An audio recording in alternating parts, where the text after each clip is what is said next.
Pour le chapitre 00, les essentiels, la seconde partie sur les chiffres significatifs.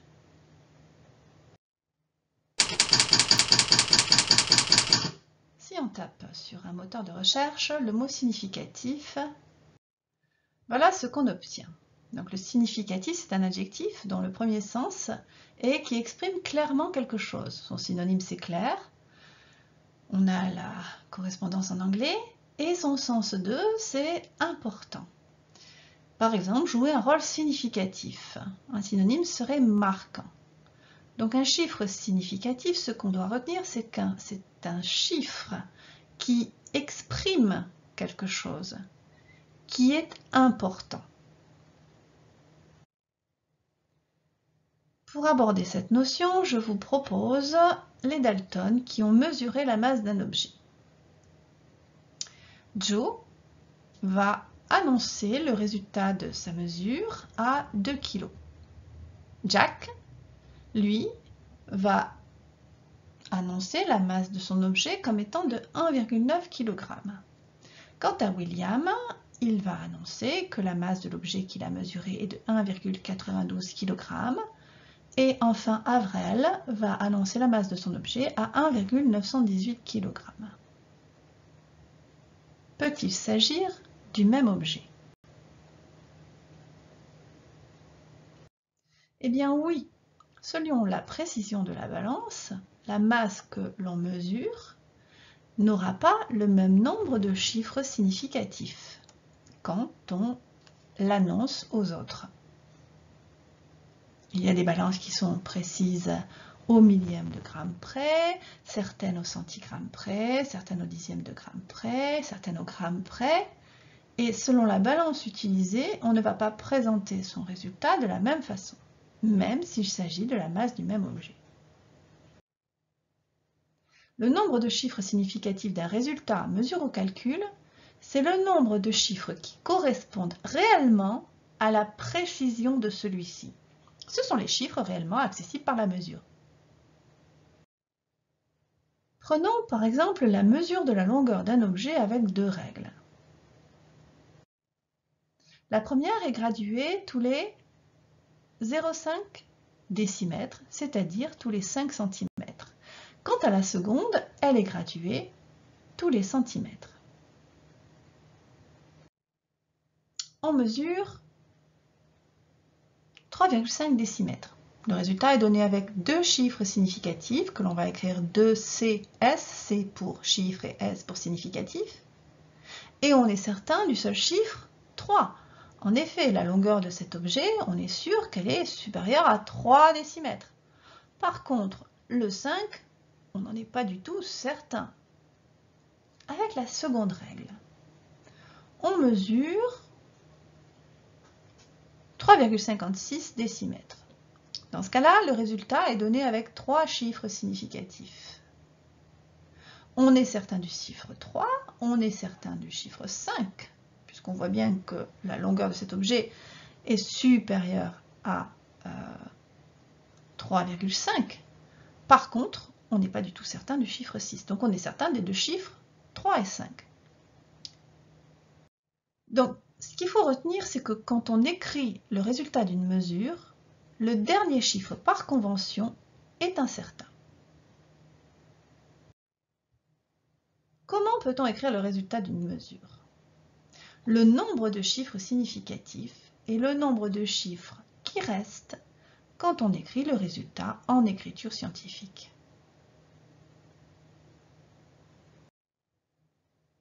Qu'en est-il des zéros? Les zéros du nombre sont comptés comme chiffres significatifs s'ils sont placés au milieu du nombre ou à droite de celui-ci. Les zéros placés à gauche du nombre ne seront pas comptés. Et on retrouve facilement cette règle quand on utilise le fait qu'il faut écrire le résultat en écriture scientifique pour compter le nombre de chiffres significatifs. Dans ce cas-là, les zéros qui sont à gauche, évidemment, disparaissent quand on l'écrit en écriture scientifique et ils ne sont donc pas comptés comme chiffres significatifs. Écrivons le nombre de chiffres significatifs dans les nombres suivants. Donc la technique, je vous le rappelle, c'est que pour s'aider, on peut écrire le nombre en écriture scientifique Et le nombre de chiffres qui restent correspond au nombre de chiffres significatifs. Par exemple, pour 67,1, si on l'écrit en écriture scientifique, ça nous donne 6,71 fois 10. Donc combien de chiffres significatifs reste-t-il? 3. Le suivant, 0,072. Si on ne passait pas par cette écriture scientifique, on se demanderait si ces zéros, on doit les compter comme chiffres significatifs ou pas. Mais si on passe par la technique de l'écriture scientifique, 0,072 en écriture scientifique, ça devient 7,2 10-2. On voit qu'il reste deux chiffres. Donc, 0,072 correspond à deux chiffres significatifs. Les zéros à gauche ne comptent pas. 3,1416 est déjà écrit en écriture scientifique. Il suffit de compter le nombre, on en trouve 5. 6,28 est déjà en écriture scientifique. On compte le nombre de chiffres, on en trouve 3. 0,00173. Alors, on va l'écrire en écriture scientifique. Et ça devient 1,73 10 puissance moins 3. Il suffit de compter le nombre de chiffres qui restent quand on a écrit ce nombre en écriture scientifique. On voit qu'il reste 3 chiffres, et donc il y a 3 chiffres significatifs. Ça aurait été plus compliqué si on l'avait laissé sous la forme 0,00173, parce qu'on se demande toujours est-ce que ces zéros comptent ou pas. Donc le suivant, on va faire pareil, 0,000056. Alors soit on se souvient que les zéros à gauche ne comptent pas, soit on l'écrit en écriture scientifique et on obtient 5,6 10 puissance moins 5. Et donc on voit qu'il reste deux chiffres significatifs. 2,30 10 puissance moins 9, c'est déjà en écriture scientifique. Donc il suffit de compter le nombre de chiffres qui restent. Et là, cette fois-ci, les zéros à droite ne disparaissent pas. Donc on a 3 chiffres significatifs. 6,30 10 puissance 5, c'est la même chose. Les zéros à droite sont comptés. Et donc on a 3 chiffres significatifs. On va faire pareil pour le suivant, 5,0 10 puissance 4, c'est déjà en écriture scientifique. Et on voit qu'il y a donc 2 chiffres significatifs. Maintenant, c'est le cas des zéros au milieu. C'est déjà en écriture scientifique. Et on voit que c'est écrit ce nombre avec 1, 2, 3, 4, 5 chiffres. Et donc, nous avons 5 chiffres significatifs. 0,0054. Alors, soit on se souvient que les zéros à gauche ne comptent pas, soit on l'écrit en écriture scientifique et on va voir que ces zéros vont disparaître puisque ça nous donne 5,4 10 puissance moins 3. Et donc, on voit qu'il reste que 2 chiffres significatifs. 0,100 maintenant. Alors là, soit on se souvient que les zéros à gauche ne comptent pas, soit on l'écrit en écriture scientifique, on trouve 1,00 10 puissance moins 1, et on voit qu'il reste 3 chiffres dans ce nombre. On les compte 1,00, il y a 3 chiffres dans 1,00, donc 3 chiffres significatifs. Passons maintenant à 0,004000, donc on ne compte pas les zéros à gauche. On peut l'écrire en écriture scientifique, 4,000 10 puissance moins 4. On voit que ce nombre est écrit avec 4 chiffres significatifs. Alors pour le résultat d'un calcul, eh bien, pour écrire son résultat, ça dépend du calcul. Il faut différencier le résultat d'une multiplication, d'une division, du résultat d'une addition-soustraction. Donc on va commencer par la multiplication-division, et là on va appliquer ce qu'on appelle la règle du nombre de chiffres significatifs. Il faut arrondir la réponse de façon à avoir le même nombre de chiffres significatifs que la mesure qui en a le moins. Alors dit comme ça paraît un peu complexe, on va l'appliquer tout de suite. On relit arrondir la réponse de façon à avoir le même nombre de chiffres significatifs que la mesure qui en a le moins. Calculons la surface d'une table. Donc on dispose d'un décamètre et d'un réglé. Pierre utilise le décamètre. Il est gradué ce décamètre tous les centimètres. Et donc il va mesurer, Pierre, 99 cm pour la longueur. Sophie, quant à elle, utilise un réglé. Le réglé est gradué tous les 0,5 mm. Elle va mesurer, pour la largeur, 452,5 mm. Nous avons l'objectif de calculer l'aire. L'aire d'une surface rectangle, c'est le produit de sa largeur par sa longueur. Donc exprimons la largeur, 99 cm, c'est donc 9,9 fois 10 puissance 1 cm. On a donc 2 chiffres significatifs. Quant à l'autre longueur, 452,5 mm, déjà on a dans l'idée de calculer une aire, de multiplier ces deux longueurs, donc il faut qu'elles soient exprimées dans la même unité, donc on va d'abord convertir ces millimètres en centimètres. Ce qui nous donne 45,25 cm. Bien. Avec combien de chiffres significatifs est exprimée cette longueur? Si on l'écrit en écriture scientifique, on voit qu'il reste 4 chiffres significatifs. Utilisons la calculatrice pour taper le résultat et on obtient 4479,75 cm². Écrivons ce résultat en écriture scientifique, ce qui nous donne 4,47 975 fois 10 puissance 3 cm². Comment doit-on exprimer ce résultat? Il faut l'arrondir de façon à avoir autant de chiffres significatifs que la donnée qui en a le moins. Donc on voit que l'une des données a 2 chiffres significatifs, l'autre en a 4. Celle qui a le moins de chiffres significatifs, elle en a 2. C'est elle qui va imposer le nombre de chiffres significatifs. Et donc, il faut exprimer ce résultat avec uniquement 2 chiffres significatifs en l'arrondissant. Donc à quoi va être arrondi 4,47 975 avec 2 chiffres significatifs? Eh bien, ça va être arrondi avec 4,5 fois 10 puissance 3 cm². Attention aux additions et soustractions pour lesquelles nous n'allons pas utiliser cette règle des chiffres significatifs. On va raisonner sur un exemple. Dans un cristal isoire, on mélange 2 réactifs en vue d'une expérience en chimie. Pierre verse 13 g de l'un, c'est-à-dire qu'il a utilisé une balance précise au gramme près, tandis que Paul verse 11,012 g de l'autre, c'est-à-dire que Paul a utilisé une balance précise au millième de gramme près. Quelle est la masse totale des réactifs contenus dans le cristal isoire? La somme de ces masses ne peut pas être plus précise que la masse la moins précise. La précision d'une balance n'augmente pas celle de l'autre balance, de sorte que le résultat global ne sera pas plus précis que le résultat individuel le moins précis. Ce qui fait que la balance la moins précise, elle est au gramme près. Donc il va falloir donner le résultat au gramme près. C'est-à-dire que la calculatrice, quand on va faire 13 plus 11,012 grammes, elle va nous donner 24,012 grammes, mais il faudra exprimer ce résultat en l'arrondissant de façon que ce soit précis au gramme près. Donc la réponse à ce résultat-là, c'est 24 grammes.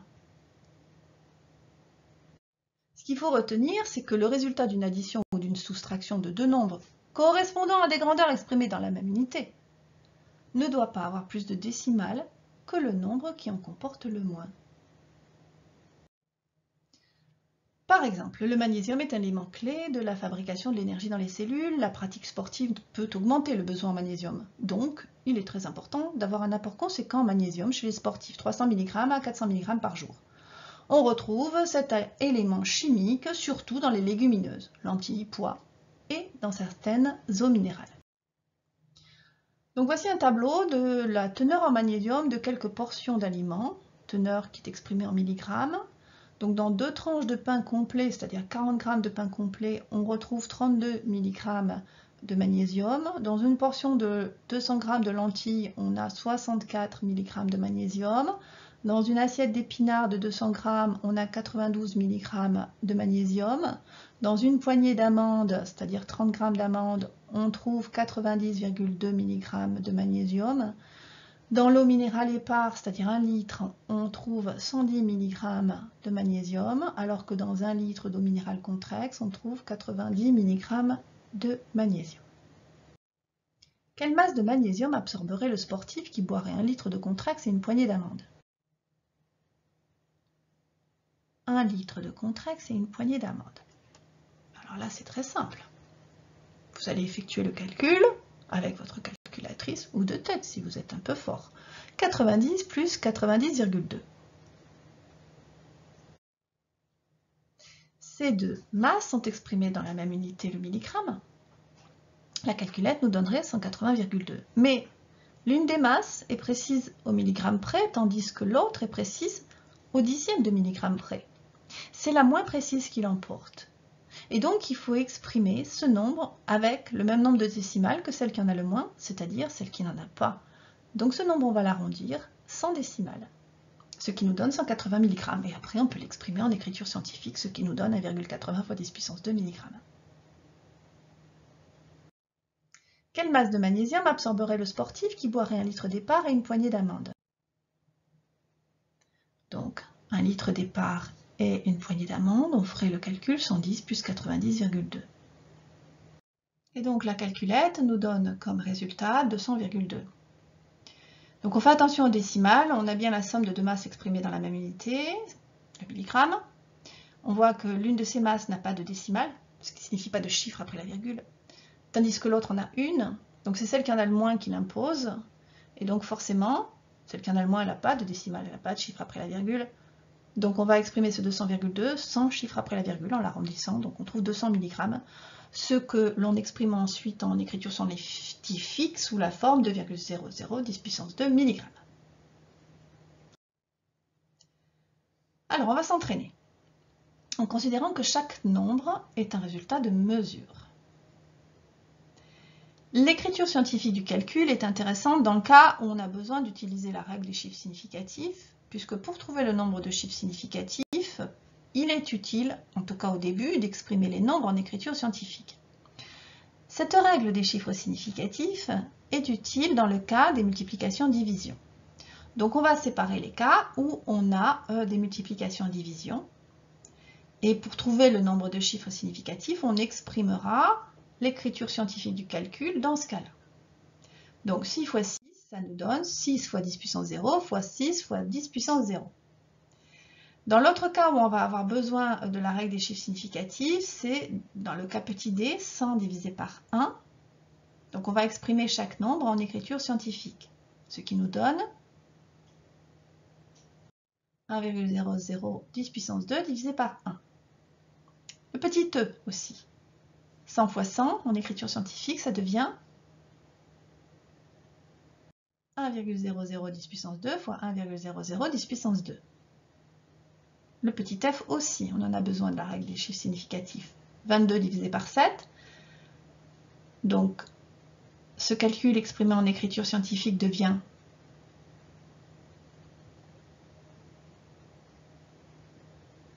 2,2 fois 10 puissance 1 divisé par 7. 72 au cube, c'est 72 fois 72 fois 72. Donc c'est bien une multiplication. On va aussi écrire ce calcul en écriture scientifique, ce qui nous donne 7,2 fois 10 puissance 1, le tout au cube. Et il nous reste le petit h à écrire en écriture scientifique. 2,53 fois 4,7. Chaque nombre est déjà écrit en écriture scientifique, donc il suffit de recopier.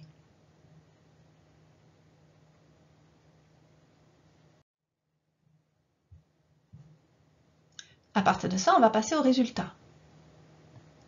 Pour le petit a, on a donc la multiplication de deux nombres exprimés avec un seul chiffre significatif. Il faut que notre résultat soit arrondi avec un seul chiffre significatif. Donc vous allez me dire, 6 fois 6, ça fait combien en maths? En maths, ça fait 36. Par contre, en physique, 6 fois 6, ça ne fait pas 36. Il faut réussir à arrondir ce 36 de façon à l'écrire avec un seul chiffre significatif. Alors, comment on fait? Ce 36, on va l'écrire en écriture scientifique. Ça fait 3,6 fois 10. Et comment on arrondit 3,6 à un seul chiffre significatif? Eh bien, on l'arrondit à 4. Donc, en physique, 6 fois 6, ça fait 4 fois 10 puissance 1. Alors, le suivant, c'est la règle décimale. On a 4,0 plus 12. La calculette, elle nous donne 16. Est-ce qu'on va donner 16 comme résultat? 4,0, il y a un chiffre après la virgule, c'est-à-dire qu'il y a une décimale. 12, il n'y a aucun chiffre après la virgule, pas de décimale. Donc, il faut qu'on exprime notre résultat sans décimale. Effectivement, le résultat, c'est 16. Et en écriture scientifique, 16, ça s'écrit 1,6 fois 10. Alors, le cas petit c. 4,2 moins 3,2, la calculette, elle va nous donner 1. Est-ce qu'on donne ce résultat? 4,2, est exprimé avec une décimale. 3,2 est exprimé avec une décimale. Donc, il faut donner notre résultat avec une décimale, c'est-à-dire avec un chiffre après la virgule. Donc 1, ça s'écrit 1,0. Le cas petit d maintenant. On a donc ce 1,0010 puissance 2 divisé par 1. 1,0010 puissance 2 a combien de chiffres significatifs? 3. 1 a combien de chiffres significatifs? 1. Donc il faut donner notre résultat avec un seul chiffre significatif. La calculette, elle nous donne quoi? 100 divisé par 1, ça fait 1. Ça fait 100.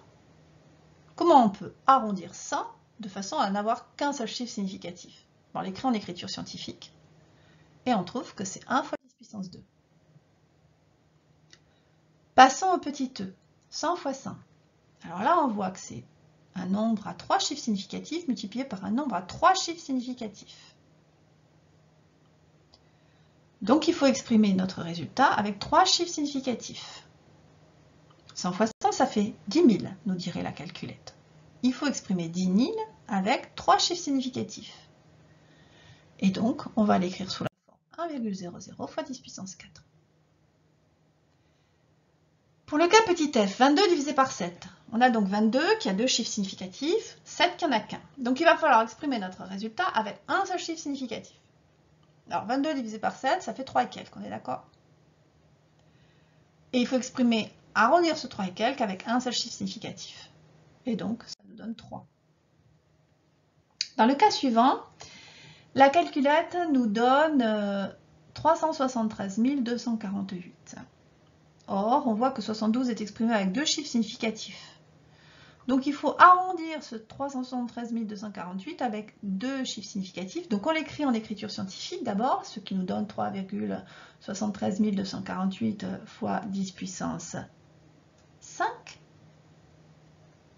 Et on l'arrondit avec 2 chiffres significatifs, ce qui nous donne du 3,7 fois 10 puissance 5. Pour le cas suivant, la calculatrice nous donne le résultat de 11,891. Nous avons donc 2,53, 3 chiffres significatifs, multiplié par 4,7, 2 chiffres significatifs.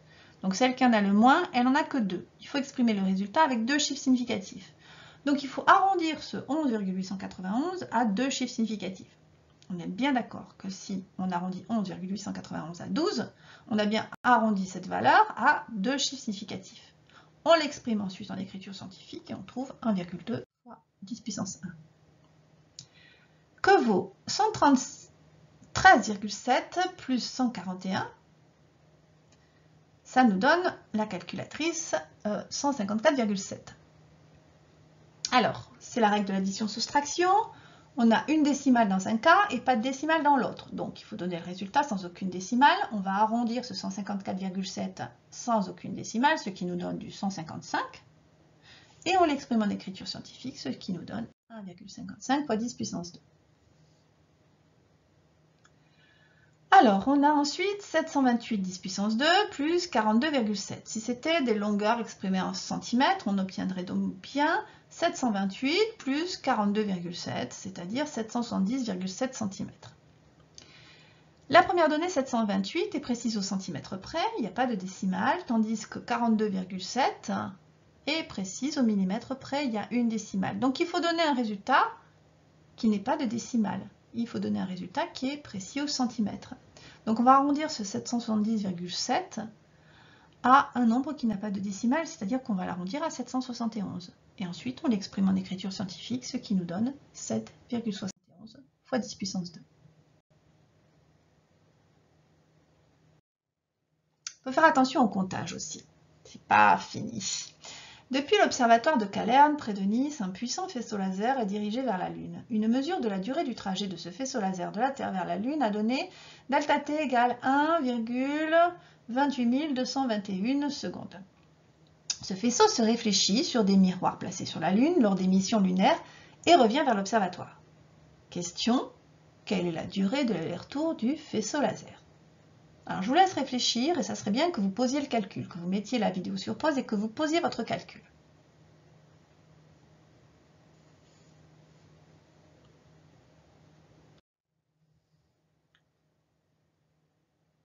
On On peut commencer par compter le nombre de chiffres significatifs et on trouve que 1,28221 secondes est exprimé avec 6 chiffres significatifs.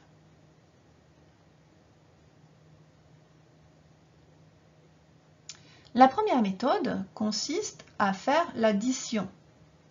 Donc on additionne 1,28221 à 1,28221 et on trouve 2,56 442 secondes. Chaque nombre étant exprimé avec 5 décimales, c'est la règle de l'addition-soustraction. On pose notre calcul avec 5 décimales. L'autre méthode serait de multiplier par 2. Alors, on se pose la question, mais quand même là, ça va être un petit peu embêtant là, ce 2 là, parce qu'il n'a qu'un seul chiffre significatif. Ce 2 ou pas? Comment je vais exprimer mon résultat? Et c'est là où il faut faire attention, parce que quand vous multipliez par 2, ce 2 n'est pas le résultat d'une mesure. Vous n'avez aucune imprécision sur ce 2. Vous ne vous dites pas, est-ce que je vais multiplier par 2,01 ou 1,99? Non, c'est 2,00000. La précision de ce nombre, elle est infinie.